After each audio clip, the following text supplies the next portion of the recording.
Innal hamdalillah nahmaduhu wa nasta'inuhu wa nastaghfiruh wa na'udzu billahi min shururi anfusina wa sayyiati a'malina may yahdihillahu fala mudilla lahu wa may yudlil fala hadiya lahu ashhadu an la ilaha illallah wahdahu la syarika lahu wa ashhadu anna Muhammadan 'abduhu wa rasuluh.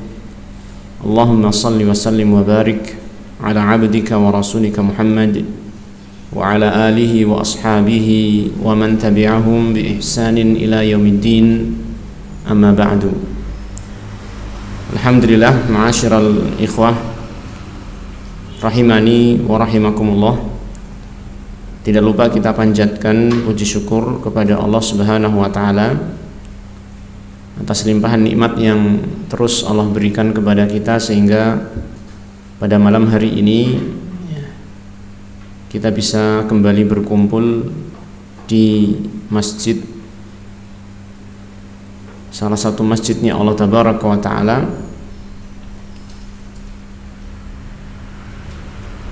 dalam rangka untuk memperdalam agama kita, ya, mempelajari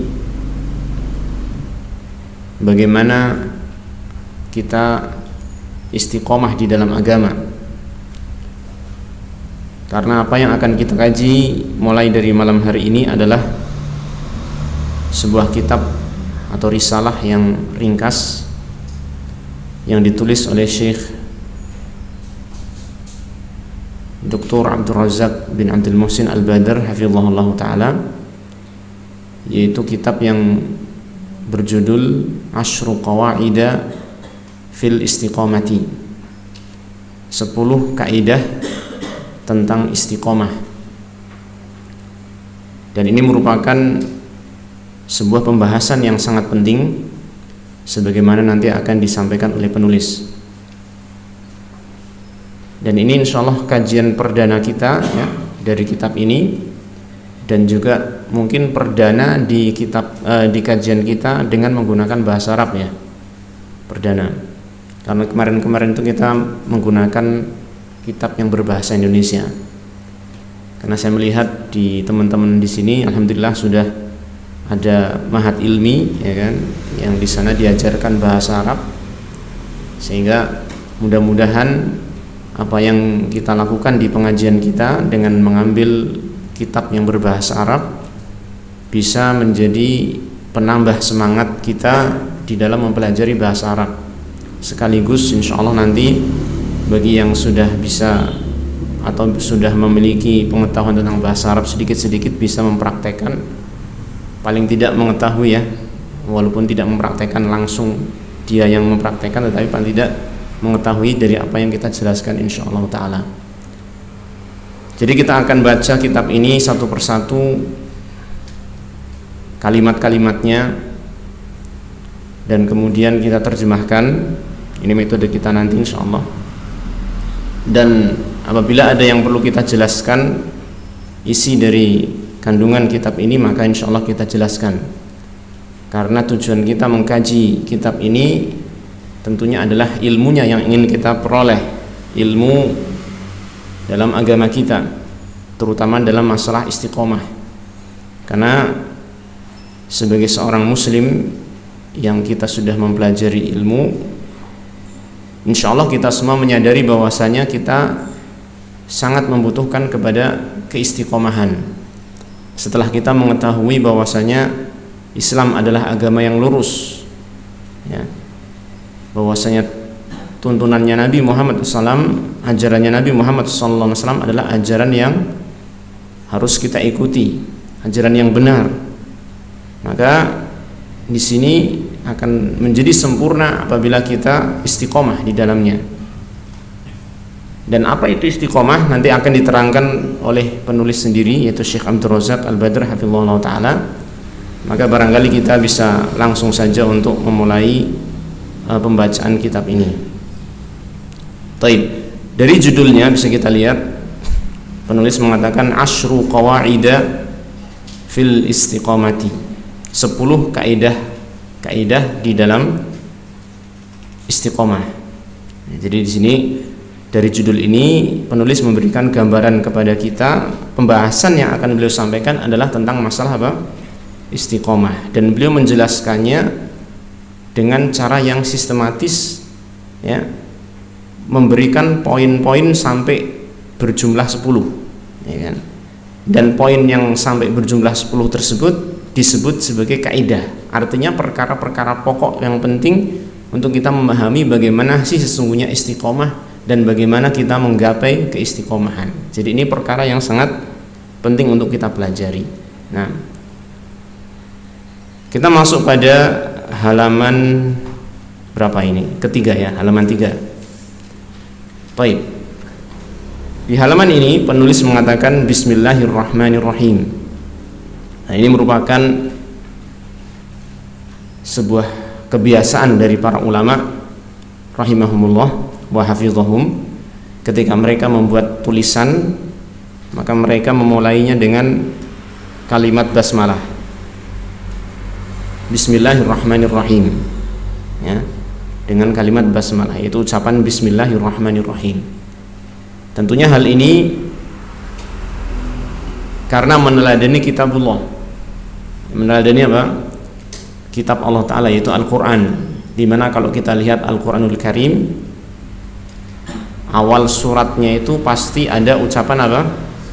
Basmalah, kecuali satu, yaitu surat At-Taubah.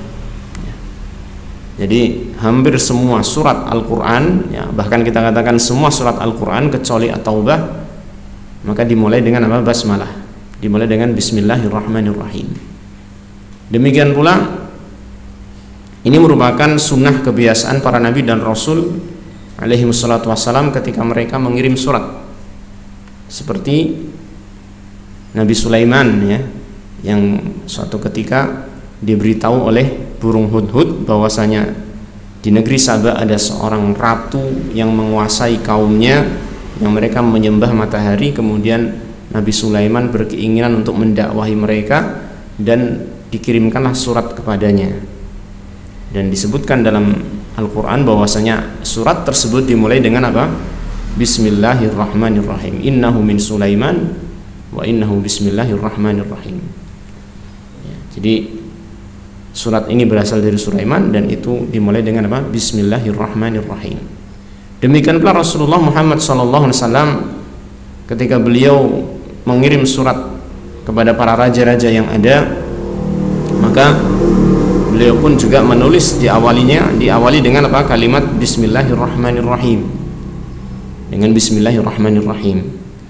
Nah, ini menunjukkan bahwasanya dalam penulisan, ya, dalam penulisan maka sunnahnya adalah memulai tulisan tersebut dengan kalimat Bismillahirrahmanirrahim. Syekh Sulaiman Ar-Ruhaili hafizahullah ta'ala pernah menjelaskan, adapun dalam ceramah, dalam ucapan, maka kebiasaan Rasulullah SAW adalah memulainya dengan apa? Hamdalah, dengan memuji Allah Subhanahu wa Ta'ala. Walaupun tidak terlarang untuk memulai dengan Bismillah dahulu, ya, tidak terlarang, tetapi kebiasaan Rasulullah SAW adalah apa?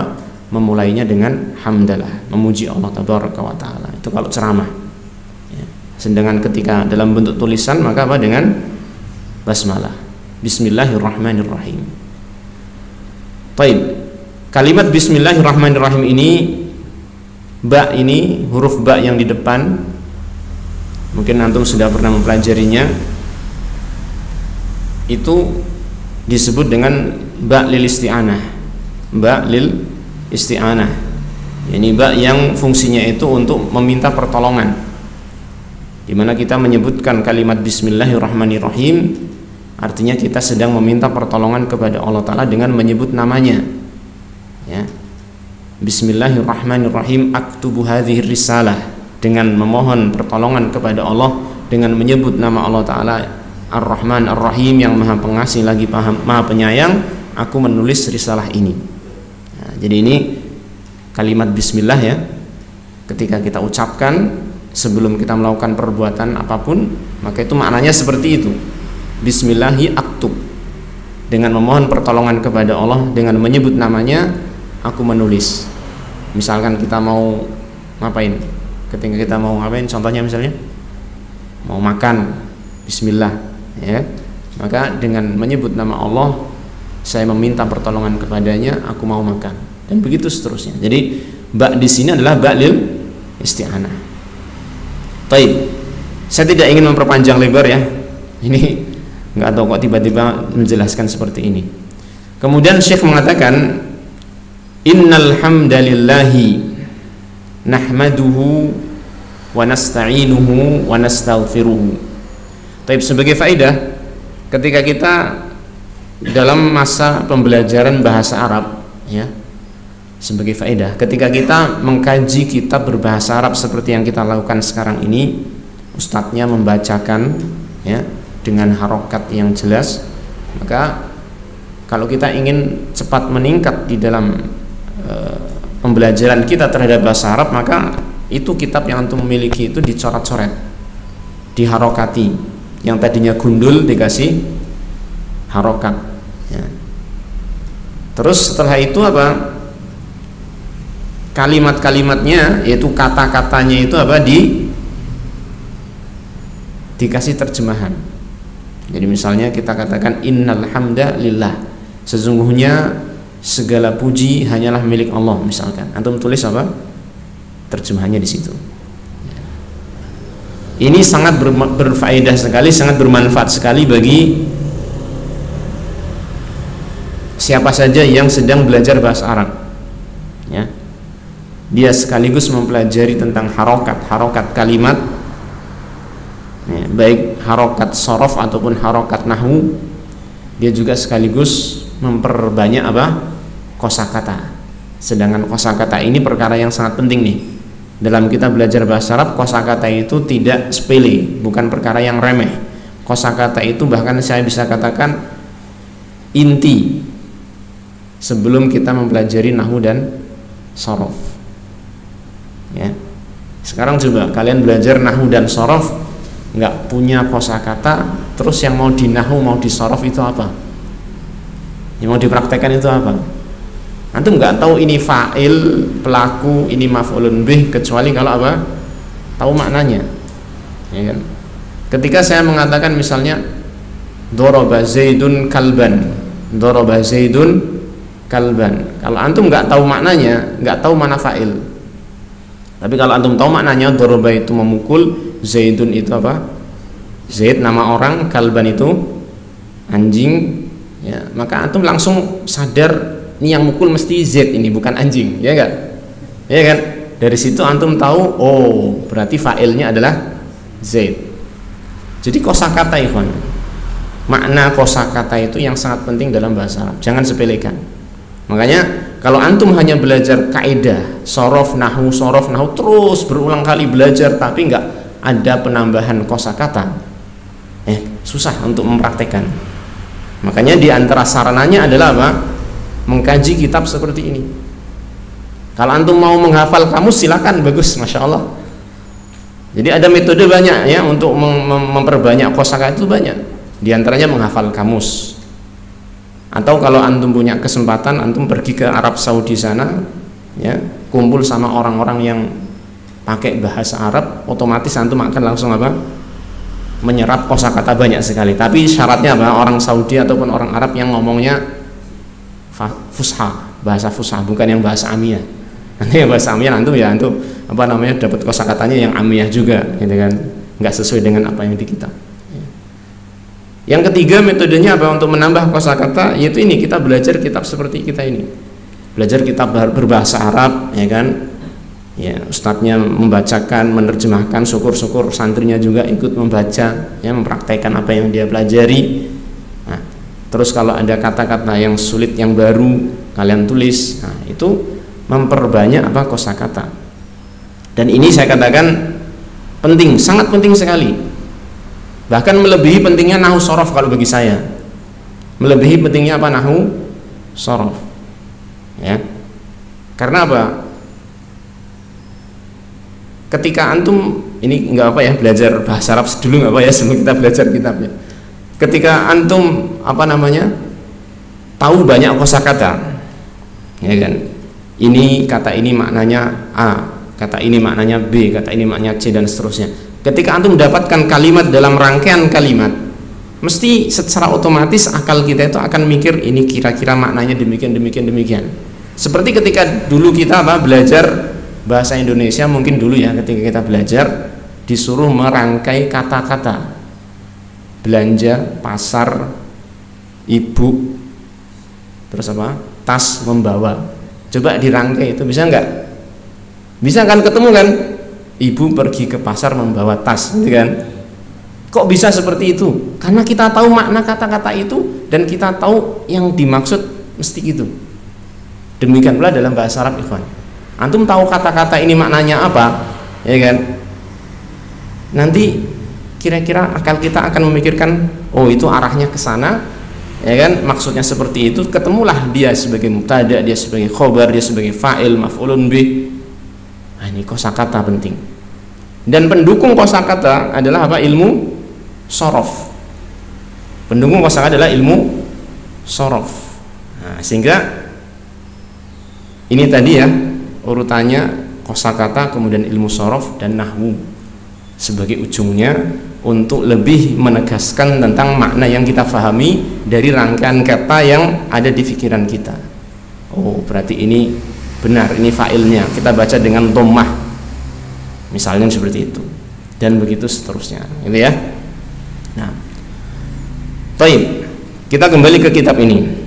Innal hamdalillahi nahmaduhu wa nasta'inuhu wa nastaghfiruhu wa na'udzu billahi min syururi anfusina wa sayyiati a'malina may yahdihillahu fala mudhill man yahdihillahu fahuwal muhtadi. Biasanya fala mudhillalah, gitu ya. Ini man yahdihillahu fahuwal muhtadi wa man yudlil fala hadiyalah. Cukup sampai sini dulu. Innal hamda lillah, sesungguhnya pujian itu milik Allah. Ini kalau makna asalnya seperti itu. Sesungguhnya pujian itu milik Allah. Tetapi di sini ada alif lam yang melekat pada kalimat hamd. Alif lam ini disebut alif lam jinsiyah, ya. Dalam ilmu usul itu alif lam jinsiyah ini mengandung makna am, mengandung makna umum. Apa maknanya? Semua pujian. Nah, sehingga kita katakan di sini innal hamda lillah, sesungguhnya semua pujian adalah milik Allah, yang berhak adalah Allah. Mas, jenggot jenengan bagus. Pujian enggak ini? Yang berhak mendapatkan pujian adalah siapa? Allah. Yang memberikan jenggot itu siapa? Allah. Mas, rumahnya bagus, mewah, bagus, indah banget. Yang berhak mendapatkan pujian itu siapa? Allah. Jadi semua puji-pujian yang ada di alam semesta ini yang berhak adalah Allah. Nah, innal hamda lillah. Dikit-dikit aja ya faedahnya. Innal hamda lillah, sesungguhnya segala pujian, semua pujian adalah milik Allah. Nahmaduhu, kita memujinya. Wa nasta'inuhu, dan kita meminta pertolongan kepadanya. Wa nastaghfiruhu, dan kita meminta ampunan kepadanya. Coba perhatikan, nahmaduhu wa nasta'inuhu wa nastaghfiruhu, rangkaian kalimat yang sangat indah, diawali dengan puji-pujian kepada Allah. Kita memuji Allah Subhanahu wa ta'ala. Apa makna memuji Allah? Yaitu menyebutkan kesempurnaan Allah Subhanahu wa ta'ala yang mutlak. Itu maknanya memuji Allah. Karena alhamd diterangkan oleh para ulama adalah wasful mahmudi bil kamal. Alhamd, kata para ulama, maknanya adalah apa? Wasful mahmudi bil kamal, mahabbatan wa ta'zima. Jadi alhamdu itu maknanya memberikan sifat bagi zat yang dipuji dengan kesempurnaan, dengan sifat kesempurnaan. Jadi memberikan sifat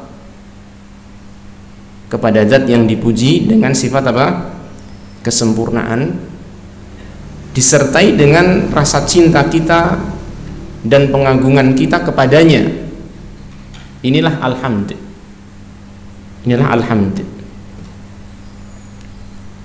Sehingga ketika disebutkan di sini nahmaduhu, kita memuji Allah Subhanahu wa taala, maknanya kita mengakui bahwasanya Allah Subhanahu wa taala dialah pemilik kesempurnaan yang mutlak. Ya, pemilik kesempurnaan yang mutlak. Tidak ada satupun kekurangan, tidak ada satupun cacat pada diri Allah Subhanahu wa taala. Yang mana ketika ada satu zat yang memiliki sifat seperti ini, sempurna secara mutlak, tidak ada satu kekurangan, tidak ada satupun celah, maka zat itulah yang berhak untuk disembah, untuk diibadahi. Jadi pertama kita apa? Memuji-muji Allah Ta'ala, mengakui akan kesempurnaan Allah Ta'ala yang mutlak, mengakui bahwasanya Allah tidak ada satupun kekurangan padanya, sehingga kita mengakui juga bahwasanya dialah yang berhak untuk disembah, untuk diibadahi. Maka kita berusaha untuk beribadah kepada Allah. Bagaimana kita beribadah kepada Allah? Nasta'inuhu, dengan kita memohon pertolongan kepadanya. Dengan kita memohon apa? Pertolongan kepadanya. Karena nggak mungkin kita itu bisa melaksanakan ibadah kecuali dengan pertolongan dari Allah Subhanahu wa taala. Jelas ya? Makanya dalam Al-Qur'an itu iyyaka na'budu wa iyyaka nasta'in. Kita beribadah hanya kepada Allah dan juga memohon pertolongan hanya kepada Allah Ta'ala. Untuk mewujudkan ibadah kita, kita butuh pertolongan Allah Tabaraka wa Ta'ala, maka kita meminta pertolongan kepadanya. Wa nastaghfiruhu, dan kita juga perlu apa? Istighfar, meminta ampunan kepada Allah, karena mau tidak mau kita itu sebagai manusia pasti punya kekurangan dalam ibadah yang kita lakukan. Ya, dalam kita menjadi hamba Allah yang seharusnya itu beribadah kepada Allah Ta'ala secara murni untuk Allah Ta'ala, hidup kita sebagaimana dalam ayat Qul inna salati wa nusuki wa mahyaya wa mamati lillahi rabbil alamin. Katakanlah sesungguhnya salatku, sembelihanku, mahyaya, hidupku dan matiku semuanya lillahi rabbil alamin. Itu seharusnya demikian. Seharusnya semua kehidupan kita, semua diri kita itu untuk siapa? Allah. Tetapi kenyataannya manusia itu pasti punya salah, punya kekurangan, punya dosa, sehingga kita juga harus apa?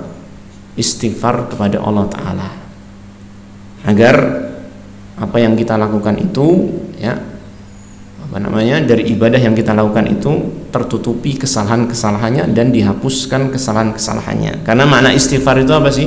Thalabul maghfirah. Makna istighfar adalah apa? Thalabul maghfirah. Sedangkan maghfirah itu sendiri adalah satrul dzunub wat tajawuzu anhu. Makna maghfirah itu adalah apa? Ditutupinya dosa-dosa dan dimaafkan. Ditutupi artinya apa?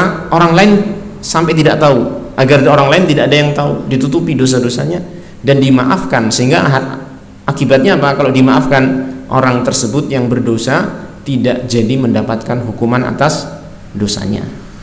Itu maghfirah. Jadi mencakup dua hal, satrul dzunub dan apa? Tajawuz, yaitu dimaafkan dosa-dosanya, ditutupi dosa-dosanya dan dimaafkan dosa-dosanya. Nah, lanjut. Na'udzubillahi min syururi anfusina. Kita berlindung kepada Allah dari kejelekan anfusina, jiwa-jiwa kita, diri-diri kita. Kita sebagai manusia, dalam diri kita punya nafsun, punya jiwa, ya. Dan ternyata jiwa manusia itu memiliki apa? Syarr, memiliki keburukan. Memiliki apa?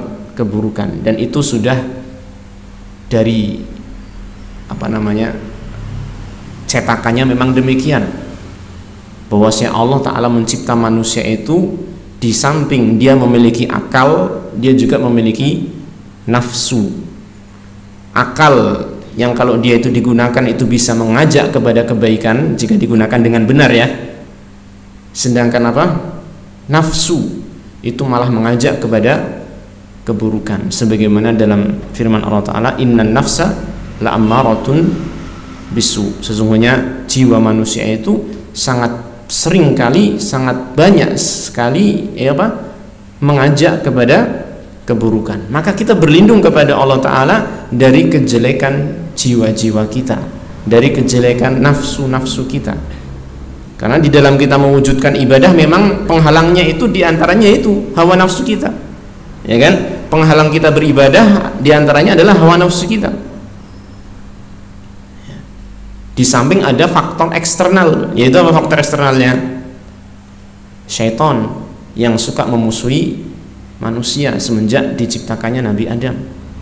Ya, jadi ada faktor eksternal yang menghalangi diri kita untuk beribadah, yaitu setan dan bala tentaranya, dan ada juga faktor internal diri kita yang menghalangi kita menyempurnakan ibadah kepada Allah, yaitu apa?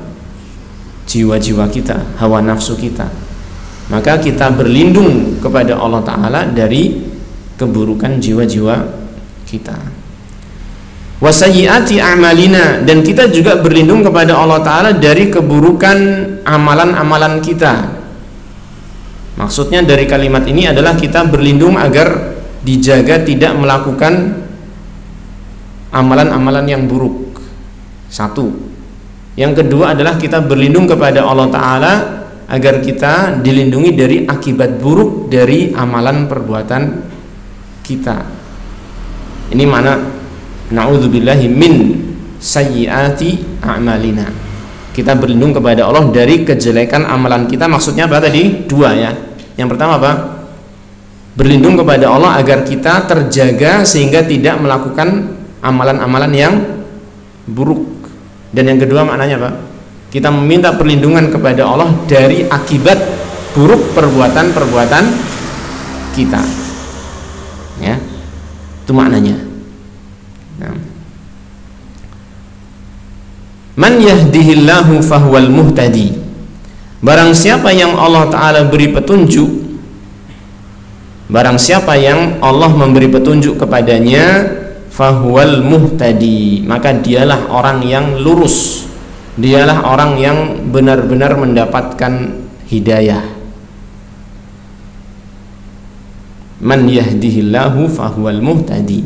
Barang siapa yang Allah memberikan petunjuk kepadanya, maka dialah orang yang benar-benar apa? Lurus, mendapatkan hidayah. Kalimat ini ikhwan menjelaskan kepada kita bahwasanya lurusnya, baiknya seorang manusia tergantung kepada apa? Hidayah taufik dari Allah Subhanahu wa Ta'ala. Kalau Allah Ta'ala berkenan untuk memberikan hidayah taufik kepada seseorang, maka orang itu akan menjadi lurus, dan tidak ada yang bisa menyesatkan orang itu. Kalau Allah menghendaki orang itu lurus, maka tidak ada yang bisa menyesatkannya. Makanya dalam kalimat yang lain biasanya dikatakan apa? May yahdihillahu fala mudhillalah. Barang siapa yang Allah berikan hidayah kepadanya, maka tidak ada yang bisa menyesatkan orang tersebut, karena dia sudah mendapatkan taufik dari Allah. Sehingga makna hidayah yang ada dalam kalimat ini lebih apa? Terkhusus kepada mana hidayah taufik, ya, yang betul-betul menjadikan orang itu lurus. Karena hidayah itu nanti kita terangkan ada dua, yaitu hidayah apa? Hidayah bayan, hidayah yang berupa penjelasan, dan yang kedua adalah hidayah taufik, hidayah yang menjadikan orang itu betul-betul lurus, menjadikan orang itu bisa berjalan di atas siratal mustaqim, bukan hanya sekedar mendapatkan penjelasan. Karena orang yang sekedar mendapatkan penjelasan bisa jadi dia menolak penjelasan itu, ya enggak, dan tidak mengikuti penjelasan tersebut, sehingga dia tetap menyimpang, tidak lurus jalannya. Tapi orang yang dia mendapatkan taufik dari Allah, dan ini yang dimaksud dalam kalimat ini, maka dialah orang yang betul-betul lurus dan tidak akan ada orang yang bisa menyimpangkan dia, menyesatkan orang tersebut. Nah, dan ini menunjukkan bahwasanya kita itu sangat tergantung kepada siapa? Allah tabaraka wa taala. Wa may yudlil fala hadiyalah. Sebaliknya ma'asyiral ikhwah, sebaliknya barang siapa yang yudlil, Allah menyesatkan dia, maksudnya adalah Allah tidak memberikan hidayah kepadanya, Allah membiarkan dia begitu saja tersesat, fala hadiyalah, maka tidak ada orang yang memberikan hidayah kepadanya, tidak ada orang yang bisa memberikan taufik kepada orang tersebut, ya. Dan ketika Allah Ta'ala menyesatkan seorang manusia, itu atas dasar ilmu, bahwasanya Allah mengetahui orang itu betul-betul layak untuk disesatkan, pantas untuk disesatkan. Jadi bukan semata-mata kehendak Allah tanpa hikmah, bukan. Tetapi ketika Allah Ta'ala menyesatkan seorang manusia, itu pasti ada sebab-sebab yang menjadikan orang itu pantas untuk disesatkan oleh Allah Subhanahu wa Ta'ala. Makanya kita dalam hidup kita ini, ya kan, hendaknya berwaspada dari sebab-sebab yang bisa menjadikan orang itu terhalang dari taufik. Harus berwaspada, karena ada perkara-perkara yang memang bisa menghalangi orang itu dari taufiknya Allah Ta'ala, sehingga kalau dia tidak mendapatkan taufik, akhirnya bagaimana? Tersesat, menyimpang, ya kan? Maka kita harus perhatian dalam masalah ini. Di antaranya adalah apa, ikhwan? Perkara yang jelas menghalangi taufik adalah apa? Kemaksiatan, ya, dosa dan kemaksiatan. Dalam beberapa ayat Allah Ta'ala mengatakan, innallaha la yahdil qaumal fasiqin. Allah la yahdil qaumal fasiqin, wallahu la yahdil qaumal fasiqin. Allah tidak memberikan hidayah, tidak akan memberikan hidayah kepada orang-orang yang fasik. Siapa sih orang yang fasik? Orang yang fasik itu orang yang keluar dari ketaatan kepada Allah. Orang yang keluar dari ketaatan kepada Allah, ya. Siapa orang yang keluar dari ketaatan kepada Allah? Mencakup banyak hal. Pertama yang paling besar adalah apa? Orang yang kafir, orang yang musyrik, dia fasik. Yang kedua apa? Orang yang berbuat bid'ah, dia juga fasik. Yang ketiga orang yang apa? Munafik, dia juga fasik. Yang keempat orang yang apa? Berbuat maksiat, dia juga fasik. Karena semua kemaksiatan itu apa? Hakikatnya dia itu keluar dari ketaatan kepada Allah. Maka kemaksiatan itu harus kita jauhi betul-betul. Kita harus menyadari, memahami dan meyakini bahwasanya maksiat ini dia akan menghalangi hidayah turun dari Allah Ta'ala, ya. Kita harus berusaha untuk menghindari maksiat. Nah, kalau sudah terlanjur, ya kan, namanya manusia itu kadang terkalahkan oleh hawa nafsunya, gitu ya. Maka dia ketika dia menyadari maksiat inilah yang menyebabkan dia itu terhalang dari hidayah, maka kalau sudah terlanjur maka harus apa? Segera taubat dan istighfar, ya kan? Taubat dan istighfar agar apa? Dampak buruk maksiat itu tidak menimpa kepada dia. Harus segera taubat dan istighfar agar dosanya itu dihapuskan oleh Allah, ya kan? Dan tidak memberikan dampak yang buruk kepada dia, ya, nah. Baik, jadi perkara yang sangat penting dalam kalimat-kalimat ini, ya, diantaranya adalah bahwasanya hidayah, taufik hanya di tangan Allah, dan kalau Allah berkehendak untuk menyesatkan seseorang, maka tidak ada yang bisa memberikan hidayah kepadanya. Wa asyhadu an la ilaha illallah wahdah la syarikalah, dan aku bersaksi bahwasanya la ilaha, tidak ada sesembahan yang hak illallah, kecuali hanya Allah Ta'ala saja. Wahdah, dia semata. La syarikalah, tidak ada sekutu baginya. Ini kalimat tauhid, dan alhamdulillah kita kemarin sudah menyelesaikan pembelajaran dari kitab tauhid. Tinggal kita murojaah kembali untuk kita mengamalkan kalimat la ilaha illallah ini dengan sebenar-benarnya. Nah, wa asyhadu anna Muhammadan abduhu wa rasuluhu, dan aku bersaksi bahwasanya Muhammad sallallahu alaihi wasallam adalah hamba Allah dan utusannya Allah Ta'ala. Ini dua kalimat yang sangat penting dalam persaksian kita terhadap kerasulan Nabi Muhammad sallallahu alaihi wasallam. Selain kita mempersaksikan beliau sebagai utusan Allah, juga kita mempersaksikan beliau sebagai hambanya Allah Subhanahu wa Ta'ala. Sallallahu wasallam alaihi wa ala alihi wa sahbihi ajma'in. Semoga Allah memberikan salawat dan salam kepada beliau dan kepada keluarga beliau dan kepada para sahabat beliau seluruhnya. Ya. Amma ba'du, adapun setelah itu. Jadi apa yang dibaca tadi itu disebut dengan khutbatul hajah, disebut dengan khutbatul hajah. Taib, amma ba'du. Penulis mengatakan, Syekh hafizahullah ta'ala mengatakan, inna mawdu'a hadhihi risalati 'anil istiqamati. Sesungguhnya tema pembahasan dari risalah ini adalah tentang istiqomah. Ini sekalian belajar bahasa Arab ya, sepakat ya. Jadi kadang saya akan menjelaskan tentang posisi-posisi kalimat dalam jumlah, karena kita sekalian belajar bahasa Arab. Di sini ada inna, ya, inna itu punya isim, punya apa? Khobar. Sudah sampai belum ya? Belum.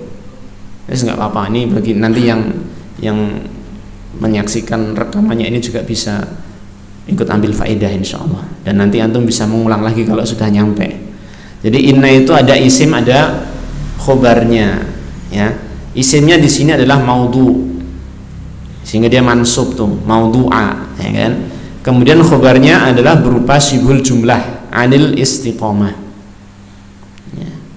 Sehingga kita artikan sesungguhnya tema pembahasan risalah ini adalah tentang istiqomah.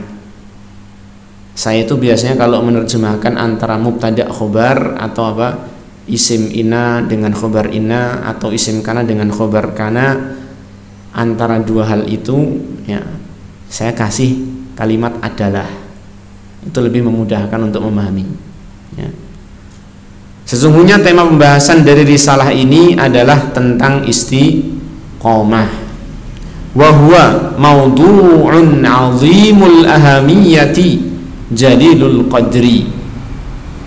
Dan dia, tema ini, tema itu ya adalah mawdu'un, tema yang 'azimul ahamiyati, yang sangat besar urgensinya.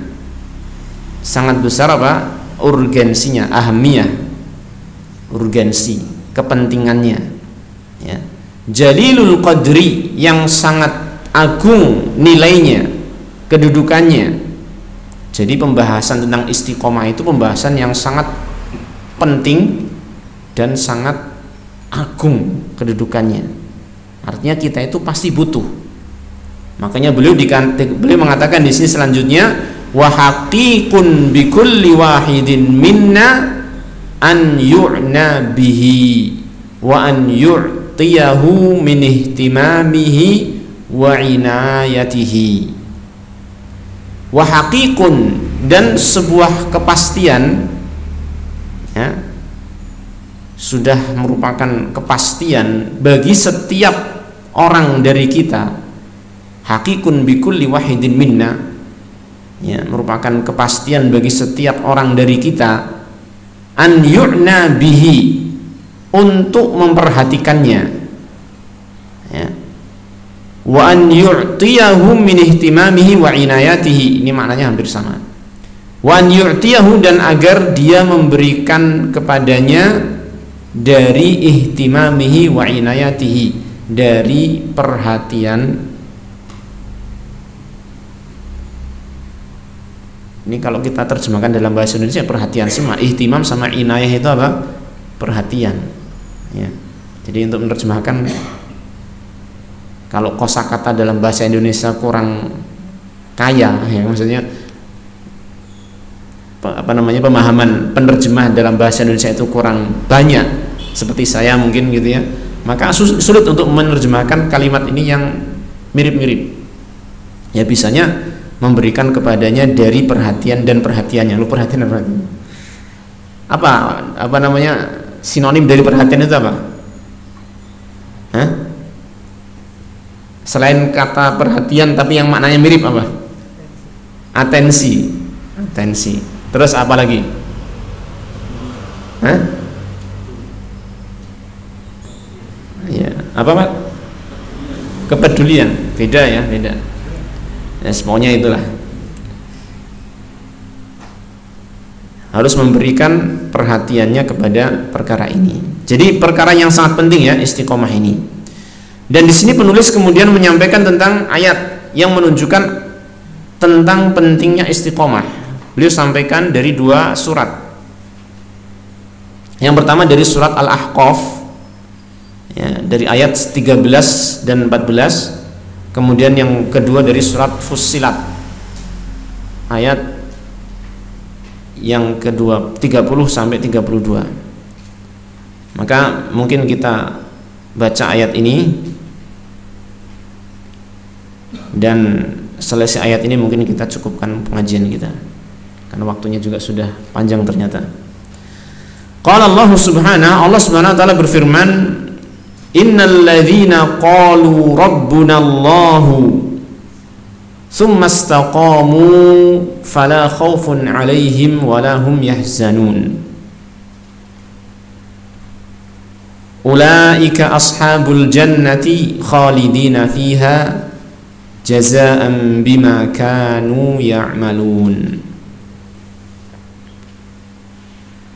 Kata Allah Ta'ala, innal ladzina qalu, sesungguhnya orang-orang yang mengucapkan Rabbunallah, Rabb kami adalah Allah.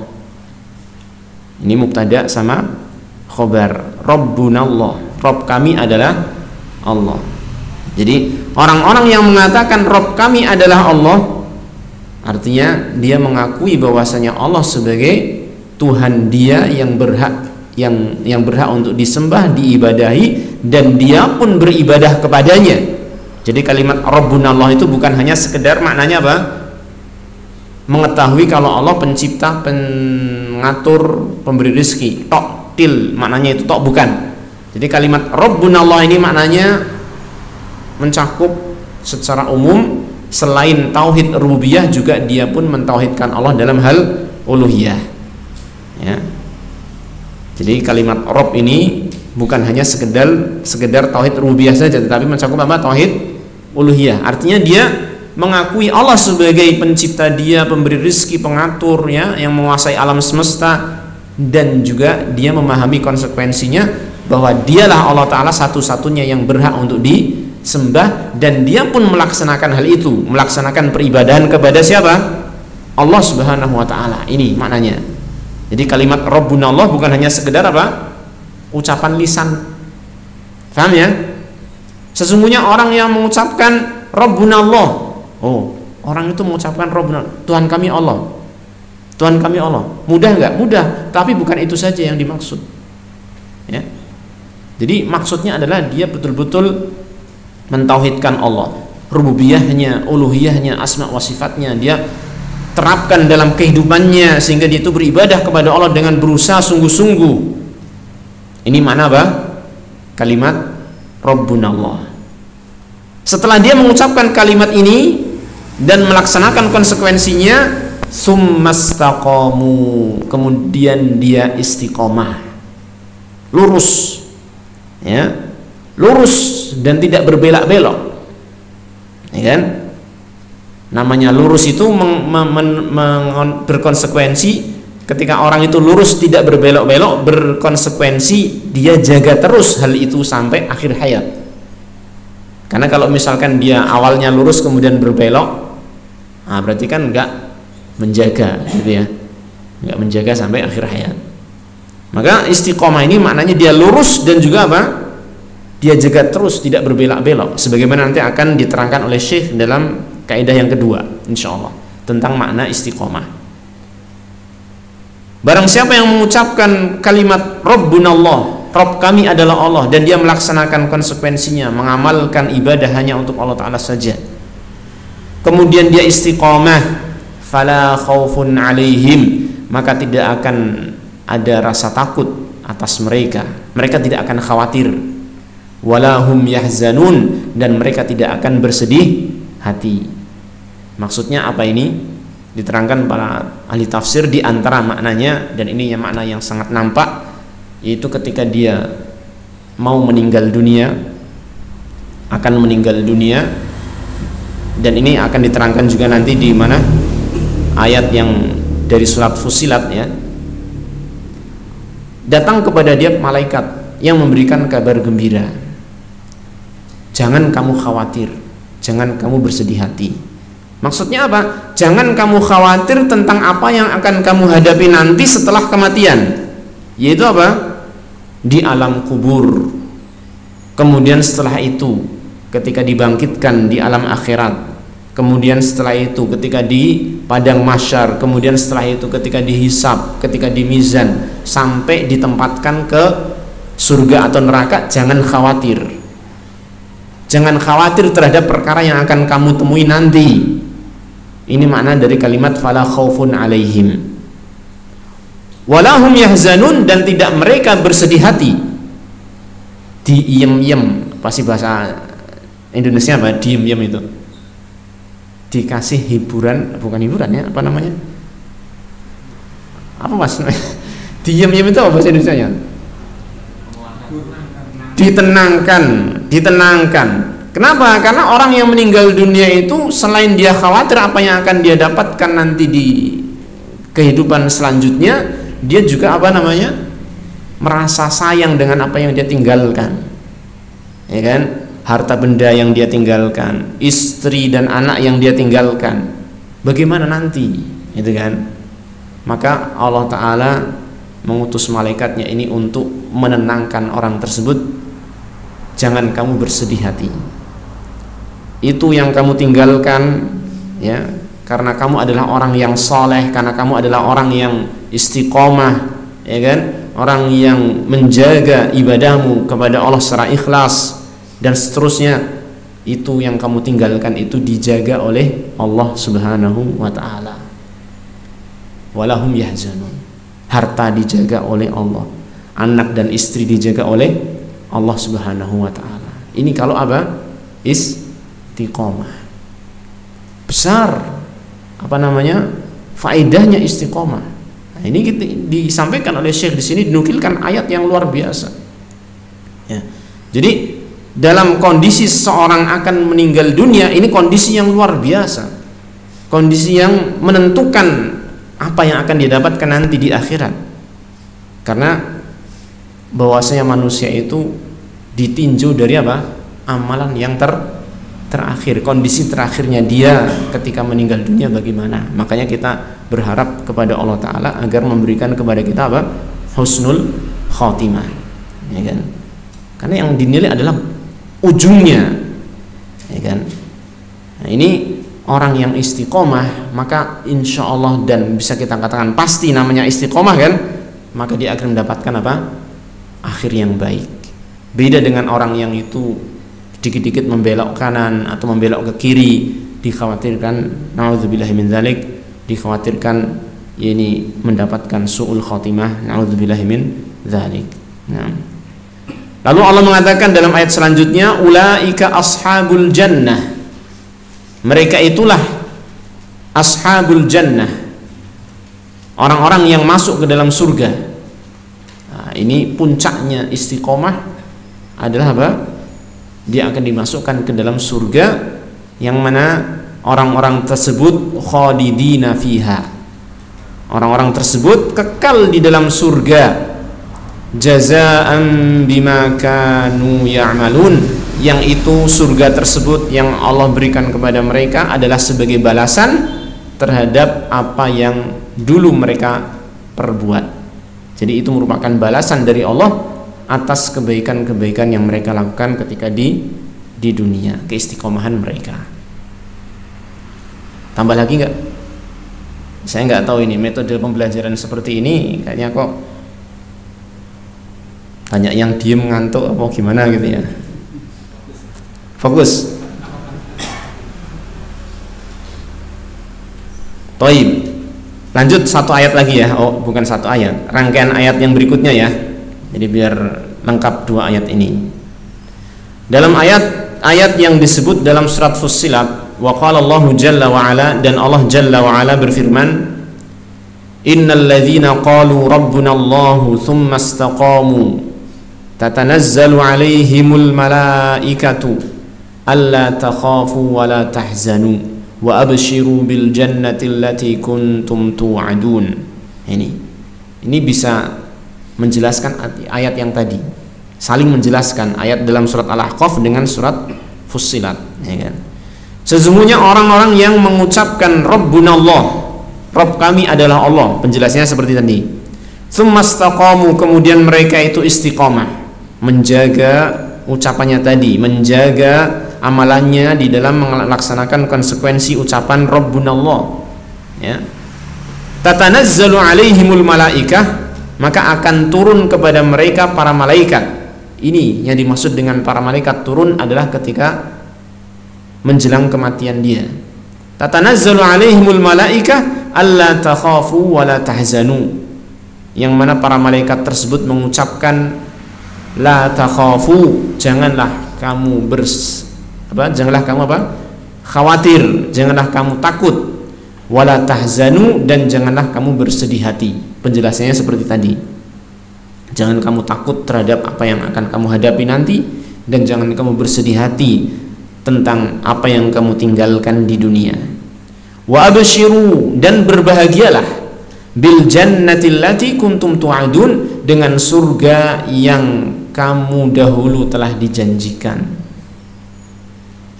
Ya, kita telah mendapatkan janji-janji surga di dalam Al-Quran, dan itu adalah janji yang benar. Bagi siapa janji surga tersebut? Bagi orang yang beriman, beramal soleh, bertakwa kepada Allah Tabaraka wa Ta'ala. Maka kalau kita memenuhi syarat dari janji surga tersebut, maka kita akan mendapatkan ini, mendapatkan kalimat la takhafu wa la tahzanu wa abshiru bil jannah ketika kita akan meninggal dunia. Makanya terkadang orang yang benar-benar soleh itu ketika meninggal dunia itu kelihatan wajahnya itu berbeda dengan orang yang tidak demikian, ya kan? Wajahnya terlihat ceria, senang, gitu kan? Kenapa? Karena sebelum dia meninggal dunia, sebelum nyawa meninggalkan badan, dia sudah mendapatkan kabar gembira terlebih dahulu. Betapa senangnya, ya enggak? Betapa senangnya. Nah. Kemudian Allah mengatakan nahnu awliya'ukum fil hayatid dunya wa fil akhirah. Dan ini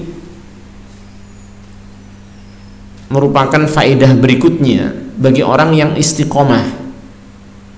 Allah mengatakan nahnu awliya'ukum, kami adalah wali-wali bagi kalian.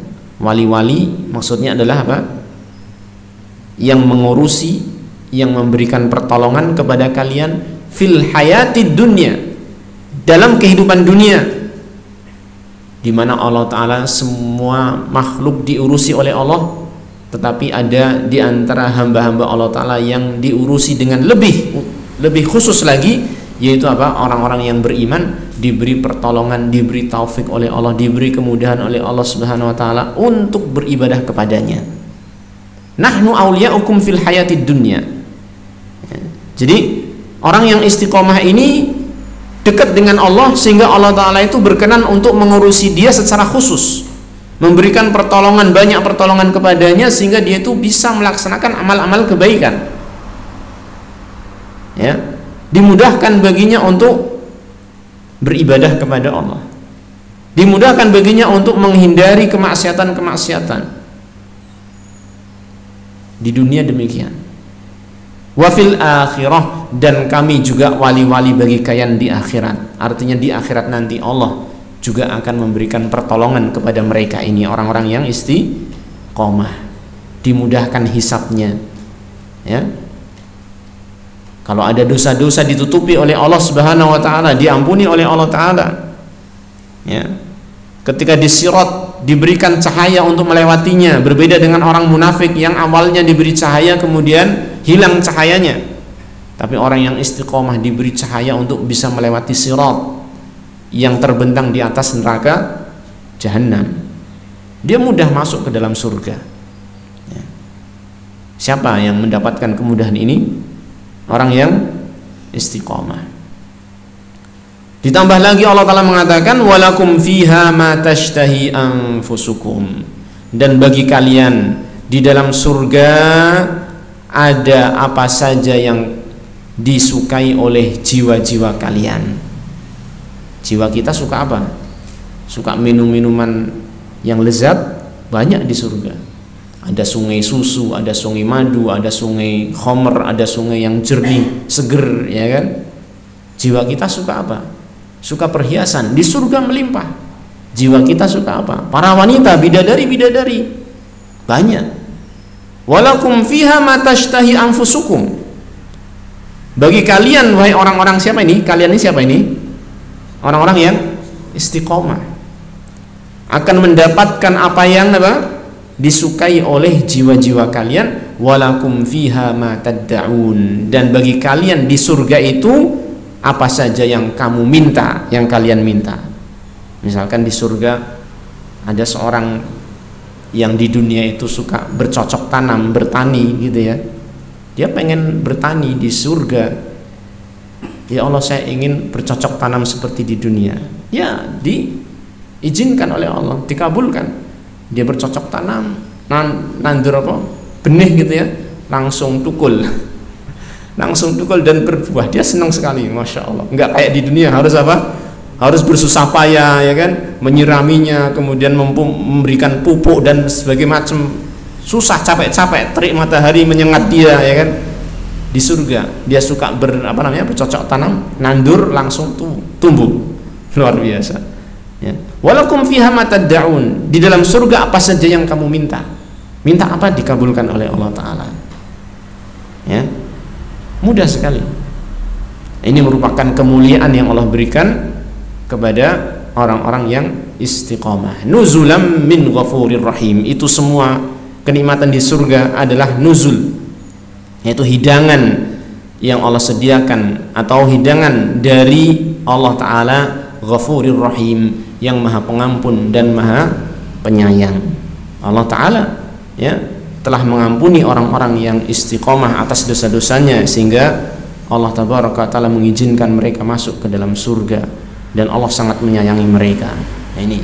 Dan ini ma'asyiral ikhwah azanillah wa iyyakum jami'an, sebenarnya ayat-ayat ini, ya, baik yang ada di dalam surat Al-Aqaf ataupun disandingkan dengan surat Fussilat ini, sebenarnya kalau kita mau renungi lebih dalam lagi itu luar biasa isinya, ya kan? Tetapi karena keterbatasan kita untuk menyampaikan apa isi Al-Quran, ya jadinya seperti ini. Yang penting kalau bisa suatu saat antum berusaha untuk mentadabburi ayat-ayat ini tentang keutamaan bagi orang yang bagaimana? Istiqomah. Dengan kita mengetahui ayat ini dan bahwasanya ini hanyalah diberikan kepada orang yang istiqomah, tidak kepada yang lain, maka akan terdorong diri kita untuk berusaha istiqomah, berusaha menjadi orang yang qalu rabbunallah tsummas taqamu. Ya, mudah-mudahan apa yang kita pelajari di malam hari ini sebagai permulaan untuk membaca apa yang disampaikan oleh Syekh Abdul Razak Al-Badr hafizahullah taala ini, mudah-mudahan ini menjadi awal pemicu kita untuk tambah semangat, ya, mempelajari kitab ini, karena ini sekali lagi kitab yang sangat besar faedahnya bagi kita, karena setiap kita itu membutuhkan keistiqomahan di jalan Allah Subhanahu wa taala. Demikian ma'asyiral ikhwah azanillah wa iyyakum jami'an apa yang bisa kita baca pada malam hari ini, kurang lebihnya saya mohon maaf, dan kita tetap memohon kepada Allah Ta'ala, terus memohon kepada Allah Ta'ala agar memberikan ilmu yang bermanfaat, amal yang soleh, dan keistiqomahan di jalannya. Kita akhiri, wassalamualaikum warahmatullahi wabarakatuh. wa ala alihi wa sahbihi ajma'in. Wa akhiru da'wana alhamdulillahi rabbil alamin.